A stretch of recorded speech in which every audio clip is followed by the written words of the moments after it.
bien ahí en el examen químico, prácticamente en la parte de proteínas, ¿no es cierto?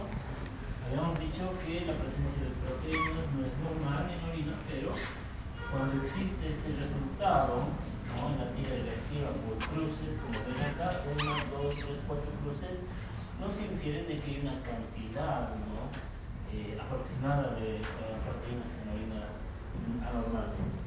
Debo repetir que una cruz generalmente se asocia a proteínas en orina menos de 30 miligramos. 2 cruces como resultado me dan una proteinuria de 30 a 300 miligramos, 3 cruces de 300 a 1000 miligramos y 4 cruces más de 1000 miligramos. Si tenemos un resultado positivo en el examen de orina, lo que se debe solicitar es un examen de orina, de proteinuria en una orina de 24 horas. Y este es un valor muy importante porque en 24 horas nosotros no deberíamos eliminar más de 150 miligramos de proteínas. Existen menos de 150 miligramos que pueden ser factores modificables por la dieta, el ejercicio, etc.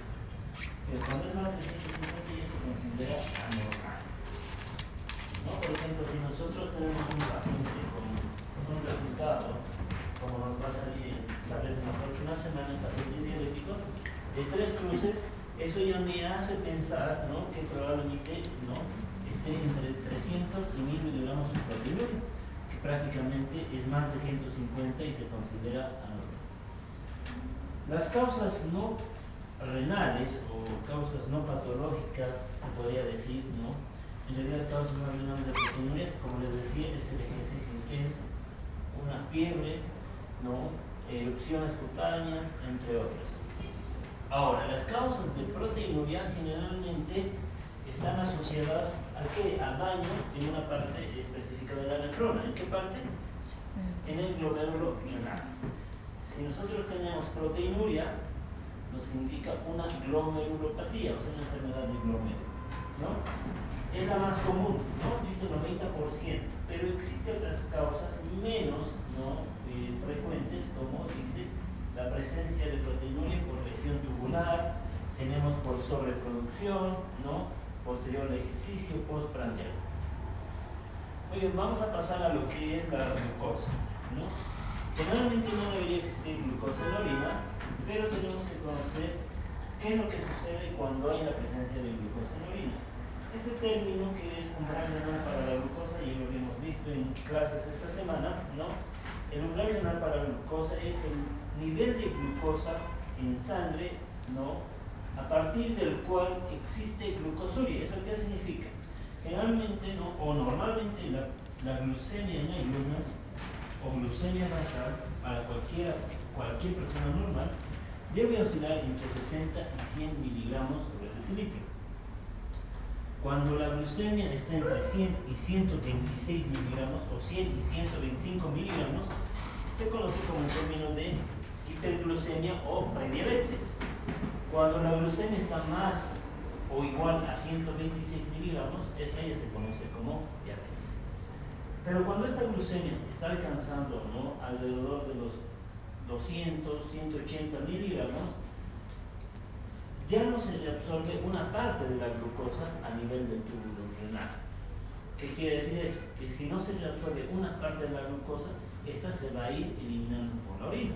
Eso se conoce como umbral renal para la glucosa. Ese nivel, no es un pico, es un nivel, ¿no? ¿Cuál es ese nivel? Este. Algunos textos dicen 180, otros 200, en el guideline actualmente dice 250, pero se maneja como promedio 200 miligramos. A partir de acá, ¿no?, la reabsorción tubular, miren, que estaba en ascenso, disminuye.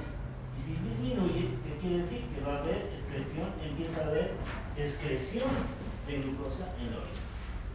Pero, a medida que va subiendo la glucemia, 250, 300, pero llega a un valor de 375, ahí queda como tope la reabsorción de los azúcares, de la glucosa. Y eso se conoce como transporte máximo. Entonces, si nosotros tenemos a un paciente que en el examen de orina me dice glucosa positivo o me da un valor, eso significa que su glucemia mínimamente en sangre es de 200. no es 170, no es 150. ¿Por qué? Porque si tenemos una glucemia que es de 150, se considera anormal, pero a 150 todavía se sigue reabsorbiendo glucosa y no se excreta nada. Cuando la glucemia alcanza los 200 miligramos, recién empieza a aparecer la glucosuria. Entonces esa pregunta yo les suelo hacer, ¿no? Si tenemos un paciente que nos dice glucosa positivo en orina, ¿cuánto espera mínimamente por fisiología usted que está su glucemia? Sería 200, mínimamente. Si le hacemos un control, seguramente estará 210, 250, 270, pero no creo 180, 100. ¿Muy bien? Pasamos a otro componente del examen químico, que es la hemoglobina o sangre. Muy bien. Estos términos muchas veces se los ve similares, ¿ya? O sea, se los identifica como igual. En realidad no es igual. Hemoglobina, ¿no? Simplemente, ¿dónde tenemos la hemoglobina? ¿En qué células? En los glóbulos rojos. ¿Ya? Pero algunos exámenes de orina te les reportan como sangre en vez de hemoglobina. Sangre positivo o negativo. Cuando dice sangre positivo, no simplemente puede significar que es hemoglobina de los glóbulos rojos. ¿Dónde también tenemos este polipéptido de globina? Tenemos en los músculos con la mioglobina. Como les había dicho en la anterior clase, ¿no? Si tenemos un paciente que sufre aplastamiento de extremidades, ¿no? Donde hay gran tejido muscular, este paciente va a eliminar, en vez de hemoglobina, por la orina que va a eliminar mioglobina. Sangre positivo, pero no es secundario a pérdida de glóbulos rojos, sino es secundario a eliminación de mioglobina. Me dejo entender. Si bien se asocian casi en el 100%, no significa lo mismo, pero actualmente se maneja así. Lo normal es que sea negativo, y en el examen de orina la sangre te reporta igual por cruces: 1, 2, 3 cruces, leve, moderado, severo. Por ejemplo, si yo tuviese un reporte de una cruz, significa sangre de intensidad leve. Cuando es intensidad leve, se puede considerar incluso que es un error de laboratorio, un error de percepción del laboratorista, o puede ser un falso positivo, por ejemplo, por la presencia, ¿no?, de lo que se llama pigmentos, ¿no?, que tienen la orina. Pero si yo tengo un paciente que me dice sangre 3 cruces, eso ya es de intensidad severa, no hay cómo perderse, que seguramente es sangre, ¿no? Ahora, la presencia de sangre, como les había dicho, detecta, ¿no?, mediante la peroxidasa de la tira química, ¿no?, a la hemoglobina, ¿no? Y como dice acá, no es exclusivo para hematuria, ya que en caso de mioglobinuria o hemoglobinuria hay reacción positiva. ¿Y en qué caso nos puede dar falso positivo? Contaminación del frasco con cloro, yodopovidona o proliferación bacteriana, ¿no? Es muy importante que cuando analicemos cualquier estudio, y en este caso examen de orina, ustedes tienen que tener el cuidado en varios aspectos, desde la preparación, desde la forma en que se mantiene la muestra, porque como dice acá, pueden existir falsos positivos. Por ejemplo, proliferación bacteriana. ¿En qué caso habría proliferación bacteriana? Cuando se ha demorado en llevar la muestra de orina, ¿no? Ok, vamos a otro término, que es la otra característica, la bilirrubina y el urobilino. En el examen de orina nos dice pigmentos biliares y bilirrubina, o van juntos. Pigmentos biliares van a ser, por ejemplo, el urobilinógeno, que es quien le da el color, ¿no?, a la orina, ese color amarillo ámbar, amarillo pajizo, ¿verdad? Ahora, generalmente no debe ser negativo los pigmentos biliares, pero cuando existe, ¿no?, positividad, nos representan lo que es los pigmentos biliares, no como el urobilinógeno, enfermedades hepáticas o de las vías biliares. Lo propio, bilirrubina, generalmente debe ser negativo, nos representa lo que es, ¿no?, alteraciones de la vía biliar o a nivel hepático. Hay algo que se conoce en semiología o en la parte práctica, ustedes van a llevar síndromes. Hay un síndrome que se conoce como SEIO. Se llama síndrome histérico obstructivo.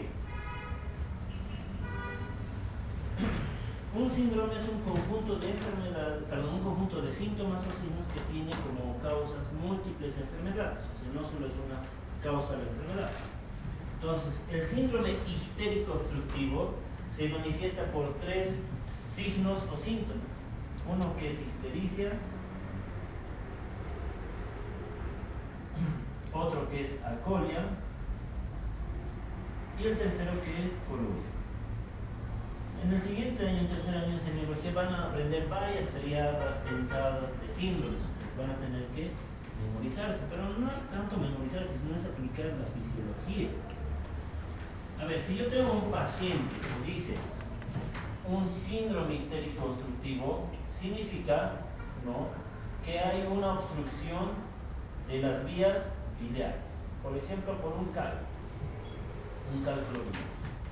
encístico, colédoco, etc. ¿Qué pasa? Se retiene la bilis. Si se retiene la bilis, aumenta el nivel de bilirrubina, ¿no? Si aumenta el nivel de bilirrubina, a nivel renal, ¿qué va a aumentar? El urobilinógeno. Ahora, ¿no?, como esto no se está excretando, ¿hacia dónde se excreta la bilis, muchachos? Hacia el duodeno, ¿cierto? Como esto no se excreta hacia el duodeno, va a haber bilirrubina, pigmentos biliares en heces fecales. ¿No lo ven? Las heces fecales tienen el color amarillento igual por la presencia de lo que es, ¿no?, los metabolitos de la bilirrubina. Entonces, si yo tengo un paciente con obstrucción de vías biliares, el aumento de la bilirrubina provoca ¿qué? ¿Qué tipo de coloración en la piel? Provoca ictericia. Si esta bilis que se está acumulando va a ser metabolizada por el riñón, eso va a generar ¿qué? Lo que se llama coluria, que se había dicho, ¿no ve? Va a orinar como Coca-Cola. Y si no hay color en las heces, por la ausencia de bilis, va a generar alcohol. ¿Se entiende? Ok. Por eso, ¿no?, si tenemos un paciente con coluria, ¿no?, la orina está oscura, y me dice bilirrubina es positivo, pigmentos biliares positivo, yo ya atribuyo de que este paciente está cursando con un problema, no solo necesariamente obstructivo. ¿En qué casos también se elevan las bilirrubinas? En cuadros de falla hepática, problemas. Entonces, miren, desde un examen de orina yo puedo llegar a diagnosticar enfermedades extrarrenales. El examen de orina no es simplemente para ver función renal, no sirve para analizar todo. Ya hemos visto que el riñón cumple múltiples funciones, ¿no? Es una forma de diagnosticar diferentes enfermedades.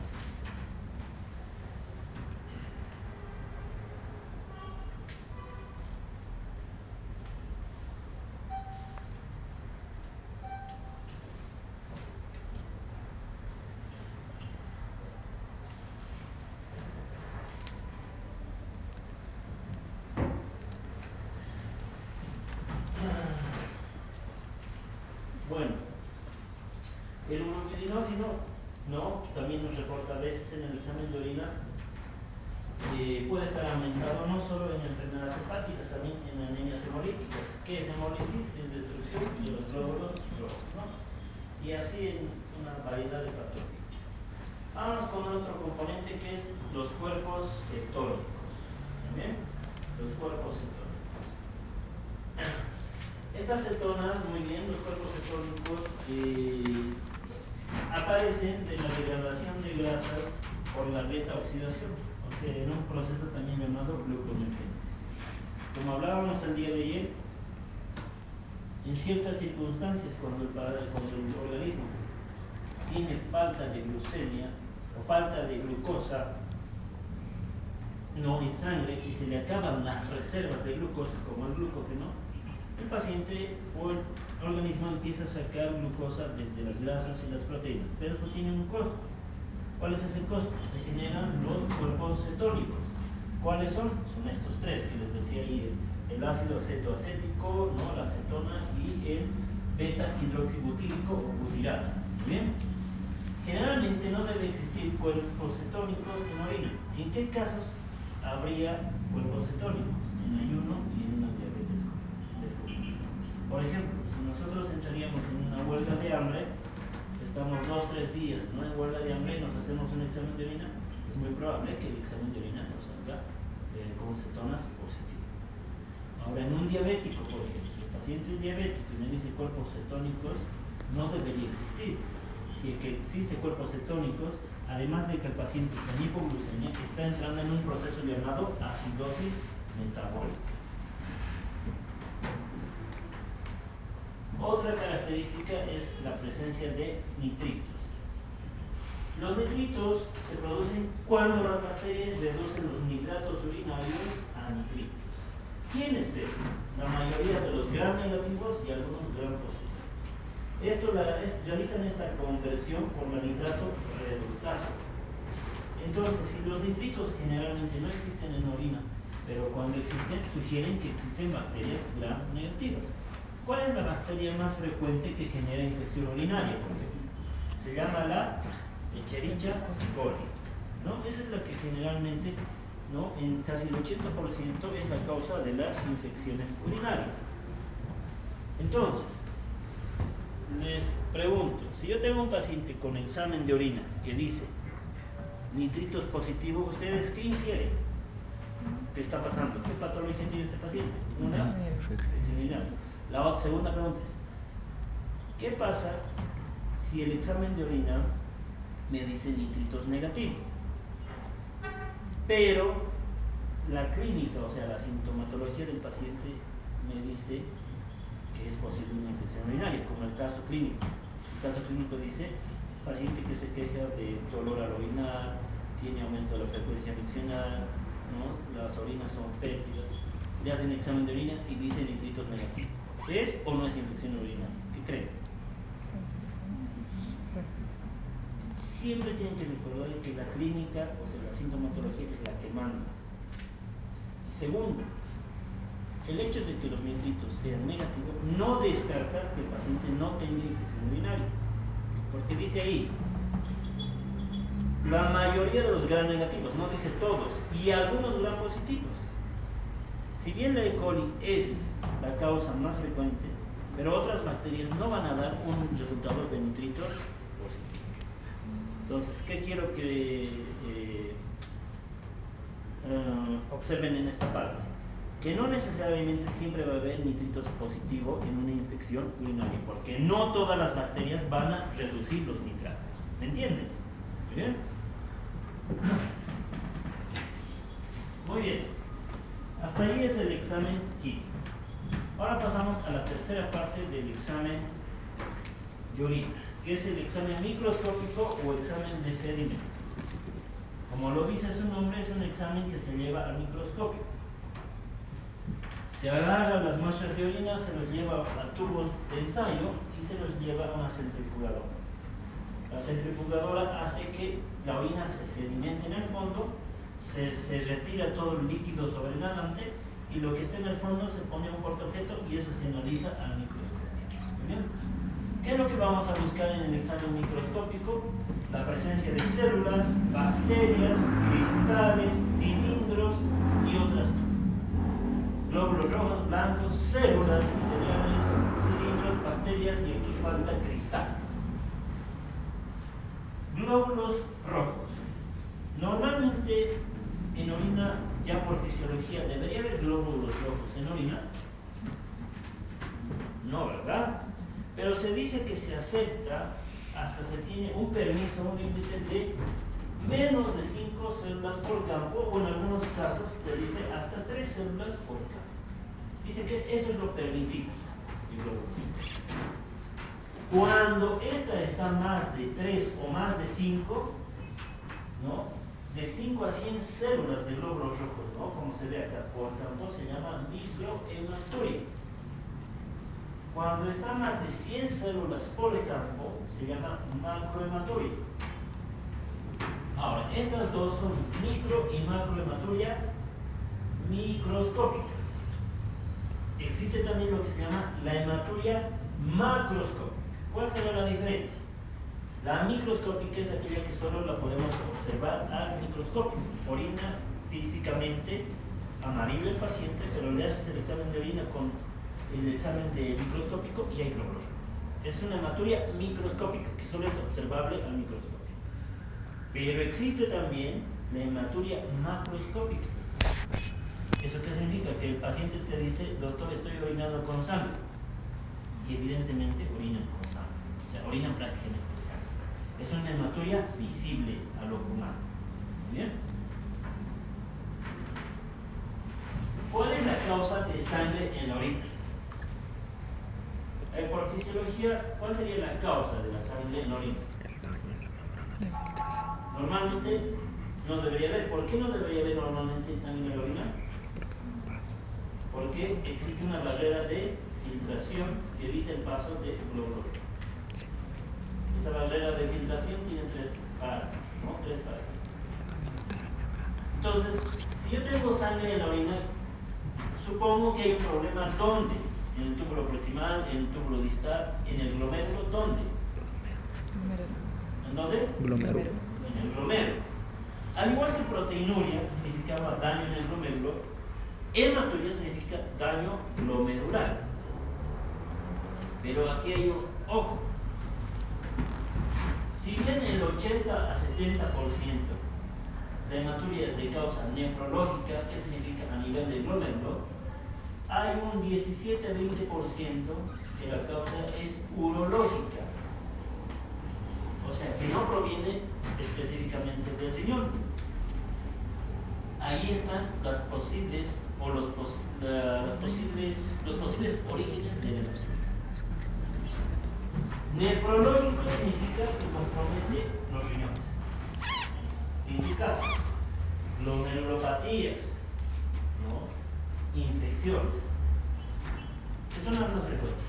Ahora, si dice existe un 20% que no está comprometido el glomérulo, pero hay sangre en la orina. Entonces, ¿de dónde viene? Problemas en la pelvis renal. ¿Por qué? Dice por cálculo renal, ¿no? Un tumor o un cálculo en ureter, un tumor o cálculo en vejiga, un problema de próstata. Algo muy frecuente en pacientes masculinos de edad avanzada. Entonces, de acuerdo a esto, si yo tengo sangre en la orina, no necesariamente significa daño en el glomérulo renal. También puede haber problemas asociados a piedras en los riñones, tumores, ¿no? O por ejemplo en casos de coagulopatías. ¿Qué es una coagulopatía? Es una enfermedad de la coagulación. Por ejemplo, déficit de factores anticoagulantes, ¿no es cierto? Por ejemplo, los pacientes con problemas de la coagulación, cuando les faltan sus factores de la coagulación, empiezan a sangrar por todos lados, sangran por la nariz, sangran por las heces, sangran por la orina. Entonces eso no significa necesariamente una glomerulopatía. ¿Me entienden? ¿Cierto? Entonces, la pregunta es, doctor, entonces, ¿cómo yo sé si es de origen glomerular o si es de origen extraglomerular? ¿Cómo haríamos? Esto ya es más para nefrología, esto lo van a ver en quinto año, pero es muy importante, ¿no? Tal vez ya ir mostrándolo. Se hace un examen microscópico que se llama morfología de glóbulos rojos en orina. Cuando los glóbulos rojos atraviesan la barrera de filtración, se deforman. ¿Qué forma tienen los glóbulos rojos? Bicóncava. Esa es la forma normal. Atraviesan la barrera de filtración y se deforman. Eso se llama hematuria con glóbulos rojos dismórficos. ¿Qué es dis? Alteración. Dismórfico significa alteración en la forma. Entonces, si me dice esta hematuria tiene glóbulos rojos dismórficos, yo ya estoy asumiendo que es del glomérulo. Pero si la hematuria es isomórfica o normocítica, ¿no? Como los glóbulos rojos normales, bicóncavas, pues no viene del glomérulo, viene de dónde? De la pelvis, del ureter, la vejiga. Por ejemplo, un cálculo en el uréter irritaría el epitelio ureteral y al irritarlo genera sangrado. Pero esa sangre, esos glóbulos rojos, no se deforman. ¿Me dejo entender? Esto es lo que nosotros vemos constantemente en la vida hospitalaria. Nos mandan pacientes de diferentes especialidades, de gastro, neuro, transferencia a nefrología. ¿Por qué? Por hematuria. Muy bien. Llega con nosotros hematuria. Lo primero que indago son los antecedentes, las enfermedades. Si me dice, por ejemplo, este es un paciente de 70 años de edad, varón, que hace 2 años me han dicho que tenía hiperplasia de próstata, pues con esos datos clínicos yo ya asumo que el paciente probablemente tenga hiperplasia de próstata y está condicionando a la hematuria. Me dejo entender, ¿no? Me pido su morfología de glóbulos rojos y me sale normal. No, pues este sangrado es por la próstata. Le he hecho una ecografía y su próstata está muy grande. ¿Qué hago? Lo derivo al urólogo porque él se encarga de operar. Pero si me dice, ¿no? Le transferimos a esta paciente de 20 años de edad con antecedentes familiares, la mamá es con lupus, la paciente actualmente se queja de dolor articular, eritema o sea, enrojecimiento de las mejillas. Esta paciente tiene una historia familiar de una enfermedad autoinmune. Sabemos que las enfermedades autoinmunes no son casi hereditarias. Es mujer de 20 años, una edad fértil, una edad en la cual se manifiestan la mayoría de las enfermedades autoinmunes. Con eso yo intuyo de que probablemente esta paciente tenga una enfermedad autoinmune, y cuando las enfermedades autoinmunes comprometen el riñón, ¿qué parte del riñón comprometen? El glomérulo renal. ¿Me dejo entender cómo se analiza todo esto? Con un simple examen de orina. Vámonos a glóbulos blancos. Al igual que glóbulos rojos, no debería existir glóbulos blancos, pero existe un tope, que es igual menos de 5 células por campo. ¿Bien? Si yo tengo más de 5 células por campo, ¿cómo se llama la presencia o cómo se denomina la presencia de glóbulos blancos en orina? Se denomina leucocituria. Por ejemplo, me dice el reporte, tiene 30 células por campo de glóbulos blancos. Paciente tiene leucocituria. Causa probable de su leucocituria. ¿En qué sospecharíamos? En una infección urinaria, generalmente. Pero no todo lo que presente leucocituria es infección urinaria. Hay casos un poco particulares, ¿no? Por ejemplo, en tuberculosis, ¿no? En infecciones por micoplasma y otros, en casos de glomerulonefritis o nefritis intersticial. ¿Qué son estos términos? Son términos ya de patologías, pero patologías glomerulares, inflamación de tubular e intersticial. Por ejemplo, es un paciente que no tiene ninguna molestia, pero le han dicho que tenía glóbulos rojos en orina. También hay glóbulos blancos, que dice, si hay glóbulos blancos, glóbulos rojos, significa una glomerulonefritis. O sea, no todo lo que tenga leucocituria significa infección urinaria. Obviamente, si el paciente tiene síntomas de infección urinaria más leucocituria, pues probablemente sí. En medicina todo se suma, ¿no? Todos los datos se debe hacer un análisis crítico. ¿Muy bien? Bueno, ya pasando a otra parte que son células. ¿Qué tipo de células más podemos encontrar? Existe una variedad: epiteliales planas, transicionales, renales. Las epiteliales planas, generalmente, como su nombre dice, epiteliales planas, ¿de dónde van a venir? Del epitelio tubular. ¿En qué casos puede haber células tubulares en la orina? Cuando hay destrucción de estas. Por ejemplo, una necrosis tubular aguda. ¿Qué es necrosis? Muerte de un tejido o de una célula. Si dice necrosis tubular, muerte del tejido epitelial tubular. ¿En qué casos puede haber muerte del tejido epitelial tubular? En una isquemia, por ejemplo, sanguínea, perdón, una isquemia renal. ¿Qué es isquemia? Falta de circulación. Falta de flujo sanguíneo. en un tejido. Por ejemplo, si yo tengo un paciente que está con diarreas profusas, abundantes, o tengo un paciente que está vomitando sangre, así como un vampiro, ¿no? Pierde sangre y no llega a tiempo al hospital, su riñón va a sufrir isquemia. Sus túbulos van a sufrir necrosis. Le hago un examen de orina y voy a tener células epiteliales. Y es de una variedad, miren, de transición tubular renal. Esto ya es patología, no es necesario conocer. Esto no van a tener tiempo los siguientes años. Ahí tengo, por ejemplo, las células epiteliales en el microscopio, ¿no? Las células del epitelio de transición, el epitelio tubular. Otra característica, cristales. Cristales en orina normalmente no debe existir. ¿Y qué son los cristales? Son depósitos o la precipitación de ciertos elementos de la orina o la sangre, ciertos solutos, o sea, se precipitan en el líquido tubular. ¿Cuáles? ¿Qué se puede precipitar? Ácido úrico, oxalato de calcio, uratos amorfos, uratos de sodio, cristales de cistina o colesterol. O sea, estos elementos, cuando existen en exceso, ya sea en la sangre o en la orina, se van adhiriendo entre ellas y van luego precipitando. Y se forman los cristales. Por ejemplo, aquí tengo los cristales de ácido úrico que tienen una forma romboidal. Los de calcio dicen que tienen una forma no cúbica. Una forma estrellada son los cálculos de fosfato de calcio.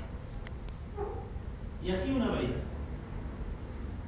Ahora, de acuerdo a esto, si yo tengo cristales de ácido úrico, de calcio, de fósforo, el examen microscópico me da esto, nosotros ¿en qué patología pensamos? ¿Qué pensamos que tiene este paciente? Litiasis renal. Cálculos. Estos cristales que son pequeños con el tiempo se van a ir haciendo grandes. El paciente va a desarrollar o tiene ya cálculos renales. Otros, los cilindros. Los cilindros llegan a ser la floculación de proteínas dentro de la luz tubular, ¿no?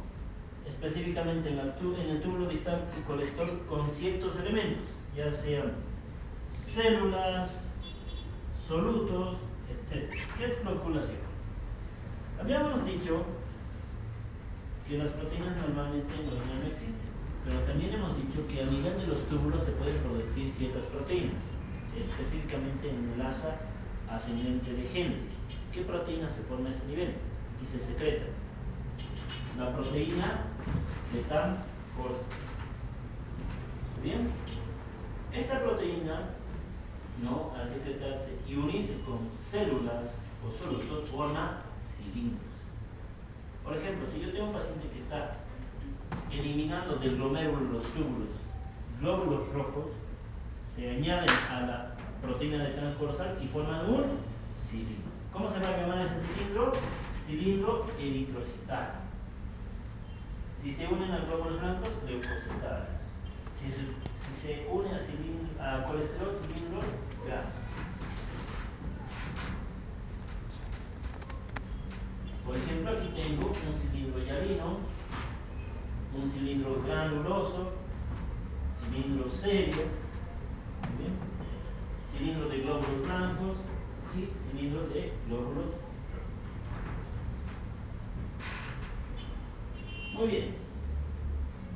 ¿Hasta acá alguna pregunta? Ya tenemos unos 6 minutos. Vamos a hablar de la parte práctica. Bien.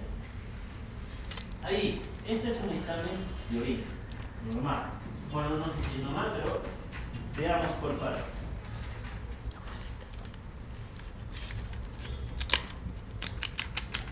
Miren, este examen de orina tiene los 3 componentes: examen físico, examen químico y examen de seguimiento. Vamos a analizar el examen físico.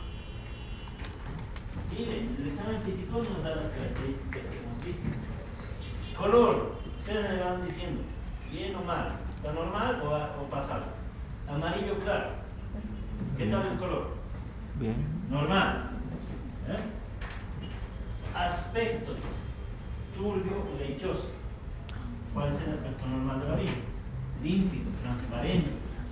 ¿Qué significa turbio? Como la chicha. O lechoso como la leche. Eso no es normal. Hasta ahí, ¿qué piensan? Mire, solo con el aspecto. ¿En qué pensarían? En una infección. Más claro. Espuma, no me reporta. ¿Eso qué significa? Negativo y no hay proteínas, probablemente. ¿Y eso es normal o no? Sí. Es normal. Reacción ácida y pH de 6. ¿Qué tal? ¿Cuánto es el pH de la orina? De 4.8, de 4.8 a 6.8, o sea, finalmente es ácido. Entonces, ¿eso qué significa? Normal. Densidad 1025. Esta semana hemos hablado de densidad en la orina. 1025 es normal, ¿sí? 1010 a 1030 es normal, ¿cierto? O de 1000 a 1030. Olor fétido. ¿Qué es el olor fétido? ¿Qué significa fétido? Nauseabundo, mal olor. Mis orinas huelen mal, doctor. Eso es fetidez.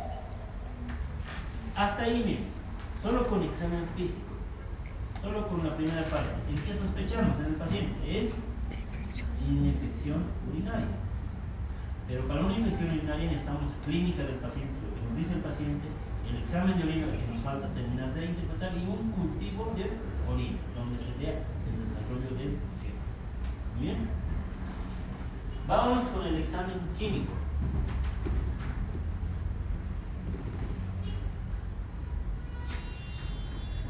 Aquí tenemos el examen químico. Mire, albúmina, algunos reportes te dan como proteínas u otros como albúmina. En este caso como albúmina. Negativo, dosificación de proteínas también negativo. ¿Normal o no? No debería haber proteínas. Glucosa, dice, 250 en tira reactiva. ¿Qué se llama eso? Glucosa. Normalmente no debería haber. Entonces, si hay glucosa en la orina, ¿cuánto está mínimamente sus niveles de azúcar en sangre? Están en 200. ¿Verdad? 220, 30, 300, 400. ¿Qué me hace suponer esto? Lo primero, una supuesta diabetes. Pero ya les dije en algunas clases de absorción tubular que no necesariamente glucosuria significa diabetes. Puede haber otros problemas a nivel de qué segmento tubular, del túbulo. Si hubiese glucosa más, por ahí me dice, también existe la presencia de sodio en orina y calcio en orina, o sea, natriuria y calciuria, y el paciente y las glucemias están normales. No es diabético, pero ¿por qué tiene glucosuria, calciuria, natriuria? Porque el túbulo proximal no está resolviendo estos elementos. Eso se llama una tubulopatía. Muy bien. Cetonas, negativo. Normal, ¿no? Sangre, negativo. Como les había dicho, hay exámenes de orina que te reportan como sangre o hemoglobina. Tengo otros exámenes, van a ver. Pigmentos biliares, sales biliares, hemoglobinógeno, normal. Y otros, nitritos. Miren, nitritos que dice. Entonces con esto yo digo, no, el paciente no tiene infección urinaria. ¿Está bien? No. Tiene los síntomas, las características físicas dan para infección urinaria. Pero los nitritos dan negativos. ¿Eso qué significa? Que sí es una infección urinaria, pero por algunos gérmenes menos comunes. ¿Se entiende?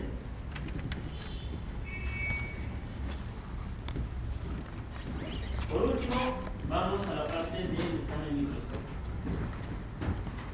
Glóbulos rojos o hemantías. Si bien aquí no se negativo, aquí también no hay nada. Glóbulos blancos, dice de 6 a 8 cada campo. ¿Qué opinan sobre eso?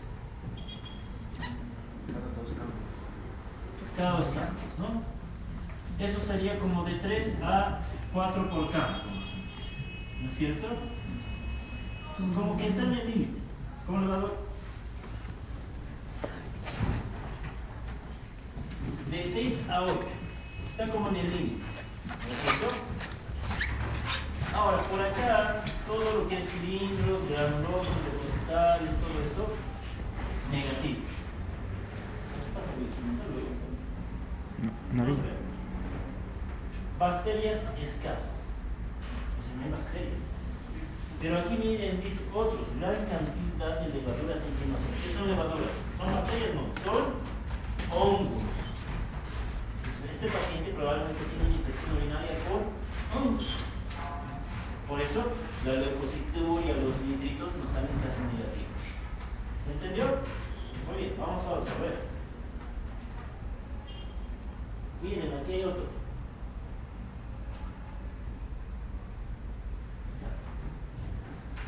Dice color ámbar, normal, ¿no es cierto? Reacción ácida, pH de 5, está como en el límite inferior. El aspecto, dice, ligeramente turbio, o sea, es igual que el otro, parece infección. La densidad de 1015, normal, ¿no? Olor ligeramente fétido. Hasta aquí igual parecería una infección urinaria, pero vámonos más abajo. Miren, dice albúmina 30. ¿Qué tal? ¿Eso es normal? ¿No? Ya me dice que hay una albuminuria. Proteínas, glucosa, cetonas negativas. Y sangre, miren, 3 cruces. Es una hematuria de gran intensidad, aparentemente. Pigmentos biliares 2, es hasta 2 permitido, normal esto. Y nitritos, en este caso sí me sale positivo. Esto va más con la infección, pero las infecciones no generalmente generan proteinuria. Hay algo más detrás. También las infecciones nos dan sangre en orina, pero no necesariamente de gran intensidad. Miren acá, en el examen de sedimento, glóbulos rojos dice campos cubiertos. ¿Qué quiere decir? Que al verlo en el microscopio todo está lleno de sangre. Esa es una hematuria corregular y positiva. Leucocitos de 10 a 15 tiene leucocituria, ¿no? Y bacterias en gran cantidad y también levaduras. Entonces este paciente como conclusión tiene infección urinaria, pero ojo, también tiene proteinuria y hematuria. O sea, puede que tenga una infección urinaria, pero además tenga una glomerulopatía. Creo que hay uno más y con eso acabamos. No, esta es. Miren, como este paciente tiene proteínas en orina y hematuria, porque les había dicho, si nosotros tenemos proteínas en la orina en el examen de orina, ¿qué le pedimos? Una orina de 24 horas, que recolecte todo el día. Entonces aquí me dice, la proteinuria de este paciente con un volumen de 1430 ml me marca de 0.86. ¿Qué opinan de 0.86? ¿Cuánto es el valor normal de la proteinuria en 24 horas? Menos de 150 en gramos. De 0.15, porque esto está dándome en gramos, y aquí me marca 0.86. En miligramos sería 866 miligramos. Este paciente evidentemente tiene proteinuria. ¿Qué tipo de proteinuria? ¿Nefrótica o no nefrótica? No nefrótica, porque está menos de 3.5 gramos. Si yo tengo un paciente con proteinuria no nefrótica, me dirige a un grupo de enfermedades que tienen proteinurias no nefróticas. ¿No? ¿Se entendió esto, muchachos? Bueno, hemos concluido lo que es capítulo de fisiología renal. Si hubiese alguna pregunta. Si no hay preguntas, un gusto haber compartido con ustedes estas clases. El martes es su parcial. Estudien. Espero que les vaya muy bien. Muchas gracias.